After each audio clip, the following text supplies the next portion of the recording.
This is a Brooklyn News special report. Alrighty, some technical difficulties just before we came on the air here. I apologize. We're expecting to hear from President Donald Trump in just moments. I'm going to attempt to do my best to monitor that, but we are limited now to one screen following those difficulties. So I'm going to try to multitask the best that I can. I'm Jackson Mitchell, though, joining you right now here in Brooklyn, Arkansas, as we are expecting President Donald Trump of the United States to speak on the, quote, successful attacks on Iran. This is the statement released by the president on Truth Social announcing these attacks. It says, quote, "We have completed our very successful attack on the 3 nuclear sites in Iran, including Fordo, Natanz, and Esfahan. All planes are now outside Iran airspace.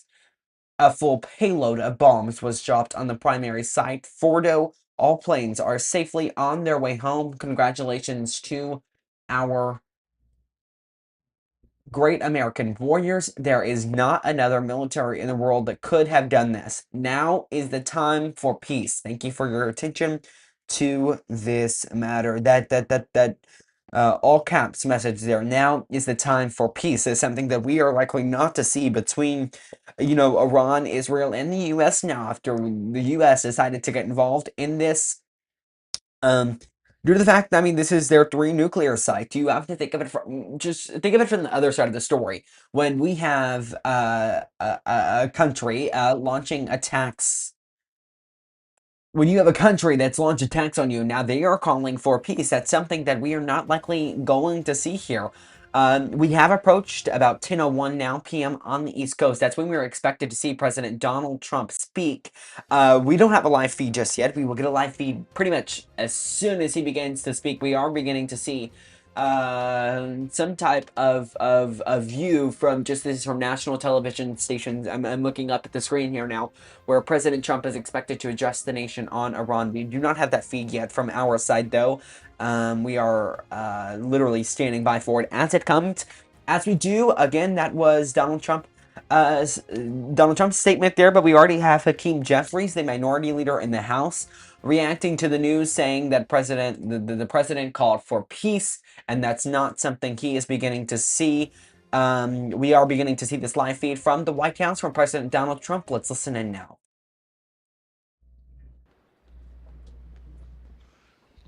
Thank you very much.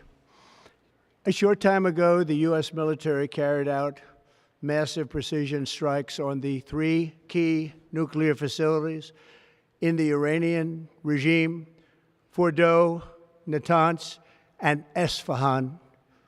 Everybody heard those names for years as they built this horribly destructive enterprise. Our objective was the destruction of Iran's nuclear enrichment capacity and a stop to the nuclear threat posed by the world's #1 state sponsor of terror. Tonight, I can report to the world that the strikes were a spectacular military success. Iran's key nuclear enrichment facilities have been completely and totally obliterated. Iran, the bully of the Middle East, must now make peace. If they do not, future attacks will be far greater and a lot easier. For 40 years, Iran has been saying death to America, death to Israel. They have been killing our people, blowing off their arms, blowing off their legs with roadside bombs. That was their specialty. We lost over 1,000 people, and hundreds of thousands throughout the Middle East and around the world have died as a direct result of their hate. In particular, so many were killed by their general, Qasem Soleimani. I decided a long time ago that I would not let this happen. It will not continue. I want to thank and congratulate Prime Minister Bibi Netanyahu. We worked as a team like perhaps no team has ever worked before. And we've gone a long way to erasing this horrible threat to Israel. I want to thank the Israeli military for the wonderful job they've done. And most importantly, I want to congratulate the great American patriots who flew those magnificent machines tonight, and all of the United States military on an operation the likes of which the world has not seen in many, many decades. Hopefully, we will no longer need their services in this capacity. I hope that's so. I also want to congratulate the chairman of the Joint Chiefs of Staff, General Dan Raisin-Kane, spectacular general, and all of the brilliant military minds involved in this attack. With all of that being said, this cannot continue. There will be either peace or there will be tragedy for Iran far greater than we have witnessed over the last 8 days. Remember, there are many targets left. Tonight's was the most difficult of them all, by far, and perhaps the most lethal. But if peace does not come quickly, we will go after those other targets with precision, speed, and skill. Most of them can be taken out in a matter of minutes. There's no military in the world that could have done what we did tonight, not even close. There has never been a military that could do what took place just a little while ago. Tomorrow, General Kane, Secretary of Defense, Pete Hegseth will have a press conference at 8 a.m. at the Pentagon. And I want to just thank everybody, and in particular, God. I want to just say, we love you, God, and we love our great military. Protect them. God bless the Middle East. God bless Israel. And God bless America. Thank you very much. Thank you.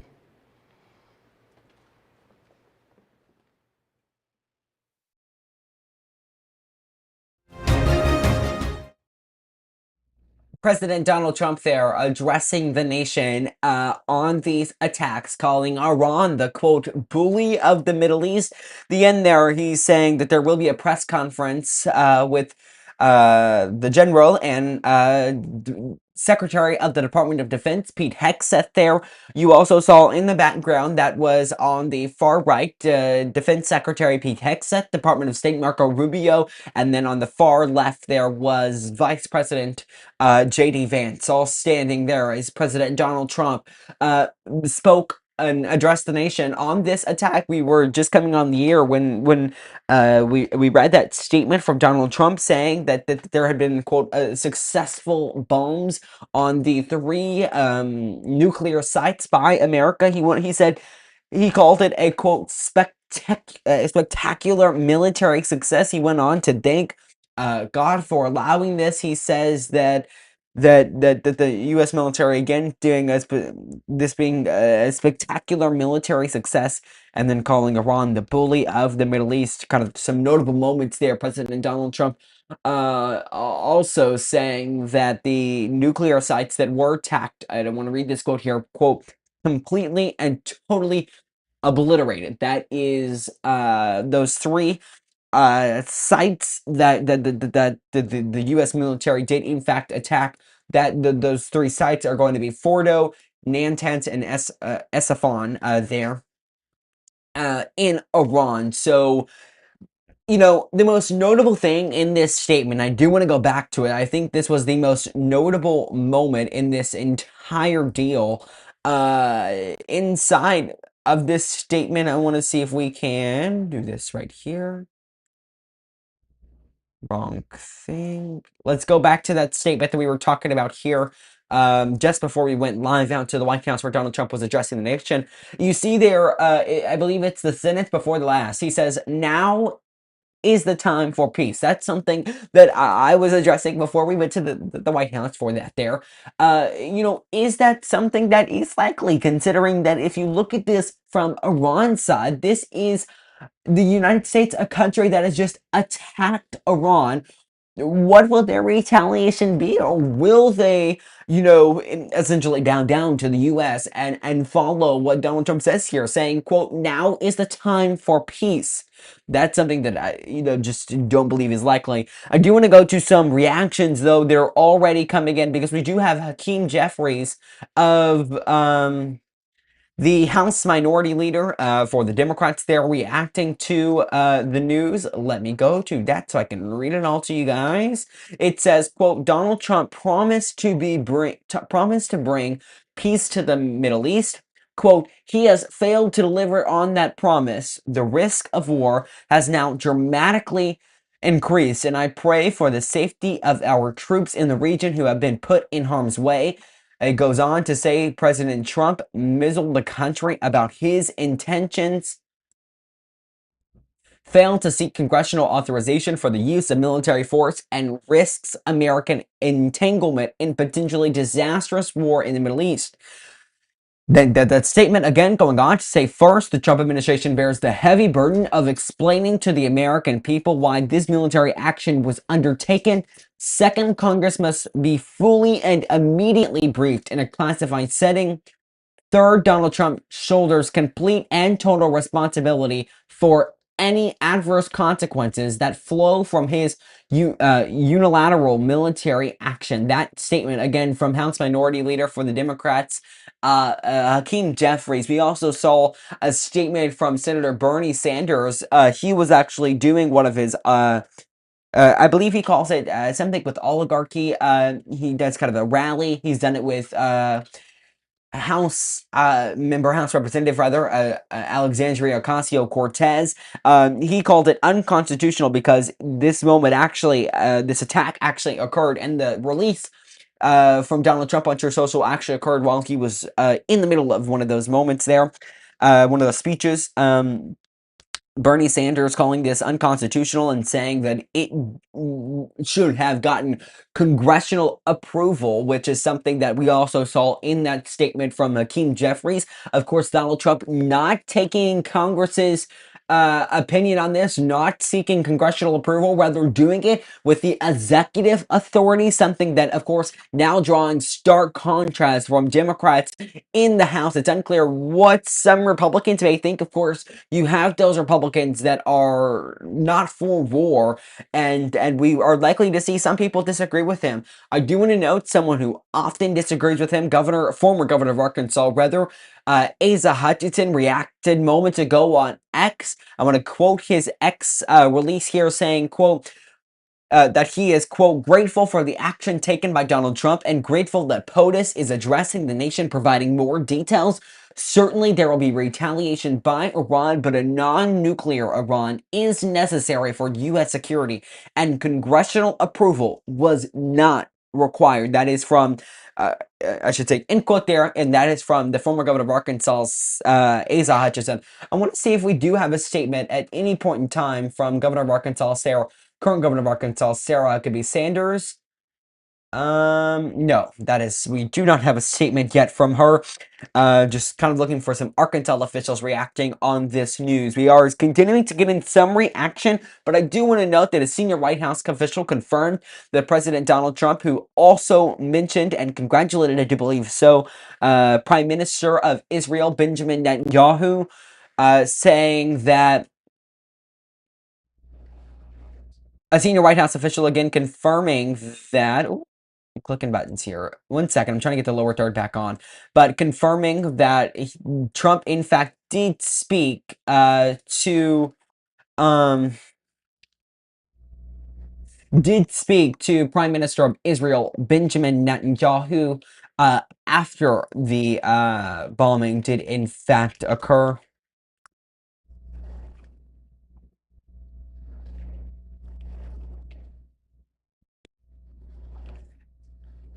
We also know that Mike Johnson was told before the attack. That is also according to multiple different sources reporting that news. So again, a lot of this is just coming in as we speak. I would like to note that Trump in that address there saying that if Iran does not choose peace, there will be further attacks. To come. So again, moments ago, Trump addressing the nation on those Iran attacks. I do want to go back, just kind of re-wrapping here where we all began. Donald Trump, again, moment ago, addressing the nation on this. He called this a, quote, spectacular military success, calling Iran the, quote, bully of the Middle East, saying that if Iran does not choose peace, there will be further attacks. Trump also thanking those who were a part of this planning, and the military officials a part of this attack, also saying there will be a press conference with Secretary of Defense Pete Hegseth and military officials tomorrow bright and early at 8 a.m. So lots of news there coming out. Again, this attack occurring early in the evening in Iran, as Trump there again just moments ago addressing the Middle East. That is going to wrap up this Brooklyn News special report. You're taking a look live there on the right side of your screen at the White House. Again, moments ago, Trump addressing the nation on these Iranian attacks. I'll leave you guys on read a piece of this statement here before we leave you. It says, quote, "This is Trump on True Social announcing the attack, saying, quote, we have completed our very successful attack on the 3 nuclear sites in Iran, rather, including Fordo, Natanz, and Esfahan. Esfahan, rather, it says all planes are now outside of the airspace, and they're at the end saying now is the time for peace. Thank you for your attention to this matter." That's Trump's statement right after this all. Trump addressing the nation, saying, quote, calling it a, quote, spectacular military success and warning Iran that if they want to go further with retaliations and not choose peace, there will be further attacks from the United States. That concludes this Brooklyn News special report. I want to thank you all for joining me on this Saturday evening. We'll get back with you if we'll be here at 7 a.m. Central Time for that 8 a.m. press conference. But again, this will conclude this Brooklyn News.